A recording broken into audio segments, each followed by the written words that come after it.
Praise lord dear friends in Christ. ఈ స్వాతంత్ర దినోత్సవ సందర్భంగా మీతో ఈ యొక్క షార్ట్ మెసేజ్ని షేర్ చేసుకోవడానికి దేవుడు అనుగ్రహించిన కృపను బట్టి దేవాది దేవునికి వందనాలు. మరి భారతదేశ స్వాతంత్రం కోసం ఎందరో మహనీయులు తమ ప్రాణాలను సైతం లెక్క చేయకుండా పోరాడారు.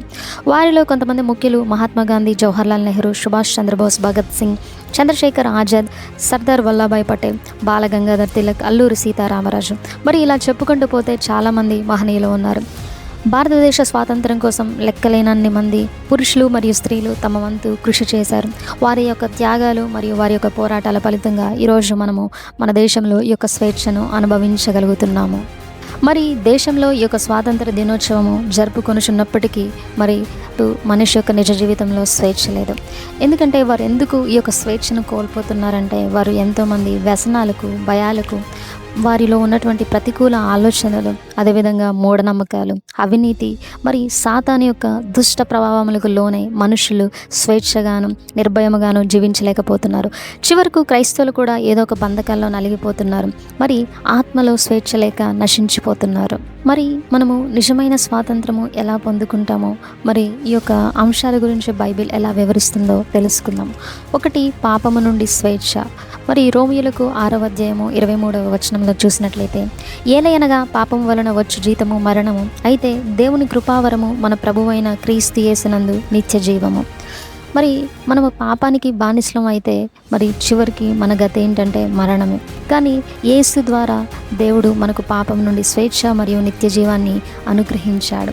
అదేవిధంగా మరి యోహాను సువార్త 8వ అధ్యాయము 34వ వచనంలో యేసు ప్రభు వారితో ఇలా చెప్పాను, పాపము చేయి ప్రతి వాడంట పాపమునకు దాసుడు. ఎందుకంటే పాపము ఎవరైతే చేస్తారో వాళ్ళని పాపం అనేది బంధించి నిజమైన స్వేచ్ఛ లేకుండా నిజమైన స్వేచ్ఛను అనుభవించకుండా చేస్తుంది. కానీ ఈ యొక్క పాపంలో ఉన్న వారిని కూడా దేవుడు వారికి స్వేచ్ఛను అనుగ్రహించగలడని మరి దేవుని యొక్క వాక్యము తెలియపరుస్తుంది. రెండవదిగా చూసినట్లయితే భయము నుండి స్వేచ్ఛను దేవుడు అనుగ్రహించగలడు.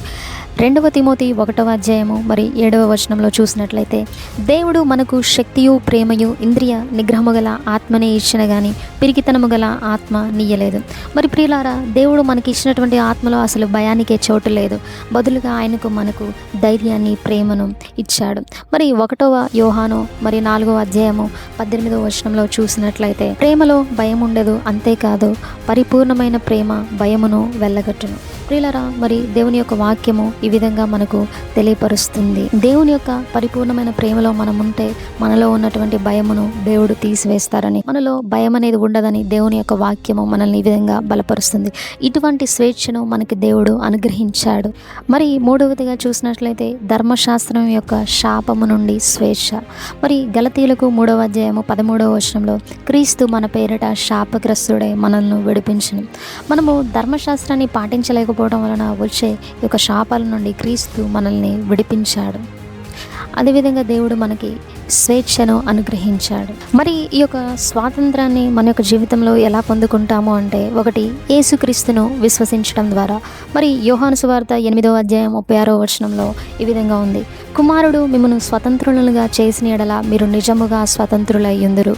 మరి ప్రియులారా, మరి మనము యేసు మన యొక్క పాపాల నుండి మరి మరణం నుండి విడిపించి నిజమైన స్వేచ్ఛను మనకు అనుగ్రహిస్తారు. ఇంకొకటి, దేవుని వాక్యాన్ని తెలుసుకోవటం మరియు పాటించడం ద్వారా. మరి యోహాను సువార్త 8వ అధ్యాయము 32వ వచనంలో మరి దేవుని యొక్క వాక్యము ఈ విధంగా తెలియపరుస్తుంది, అప్పుడు సత్యము మిమ్మల్ని స్వతంత్రులుగా చేయునని దేవుని యొక్క వాక్యము తెలియపరుస్తుంది. ఎందుకంటే దేవుని యొక్క వాక్యమే సత్యాన్ని బోధిస్తుంది.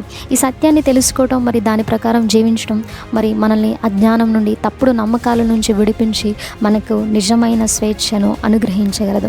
ఇంకొకటి, పరిశుద్ధాత్మని యొక్క సహాయము వలన. మరి 2వ కొరింథీయులకు 3వ అధ్యాయము 17వ వచనంలో దేవుని యొక్క వాక్యము ఈ విధంగా తెలియపరుస్తుంది, ప్రభువే ఆత్మ, ప్రభు యొక్క ఆత్మ ఎక్కడ నుండునో అక్కడ స్వాతంత్రము ఉండును అని. మరి ప్రియులారా, మరి ఈ యొక్క వాక్యంలో దేవుడు ఈ విధంగా తెలియపరుస్తున్నారు, పరిశుద్ధాత్మ మనలో నివసించినప్పుడు ఆయన మనకు నిజమైన స్వేచ్ఛను అనుభవించడానికి సహాయము చేస్తారు. అదేవిధంగా ప్రార్థన ద్వారా స్వాతంత్రము పొందుకోగలము. కీర్తనలు 50వ అధ్యాయము 15వ వచనంలో చూసినట్లయితే, ఆపత్కాలమున నీవు నన్ను గూర్చి మొరపెట్టుము, నేను నిన్ను విడిపించెదను, నీవు నన్ను మహిమపరచెదవు. ప్రియులారా, మనము ఎప్పుడైతే మనకున్నటువంటి కష్ట సమయాల్లో, మనకున్నటువంటి బాధలలో, మనకున్నటువంటి శ్రమలలో దేవునికి మొరపెడతామో దేవుడు వాటి నుంచి విడిపించి మీకున్నటువంటి బంధకాల నుండి నుండి, మీకున్నటువంటి శ్రమల నుంచి, మీరు పడుతున్నటువంటి ఆ యొక్క కష్టాల నుంచి దేవుడు విడిపించి మిమ్మల్ని స్వతంత్రులుగా చేస్తానని దేవుడు వాగ్దానము చేస్తున్నాడు. ఎవరైతే మరి దేవునితో సంబంధాన్ని కలిగి ఉంటారో వారికి నిజమైన స్వేచ్ఛ లభిస్తుంది. ఈ విధమైన జీవిత విధానాన్ని అవలంబించిన యెడల మనము సంపూర్ణమైన క్రైస్తవ స్వాతంత్రాన్ని మన జీవితంలో అనుభవించగలము. దేవుడిచ్చిన ఈ స్వాతంత్రంతో యేసుతో ఎల్లవేళలా ముందుకు సాగిపోవటానికి ప్రభు కృప మనకు నిత్యము తోడుగా ఉండనుగాక. ఆమెన్. దేవుడు మిమ్మల్ని అందరినీ దీవించునుగాక.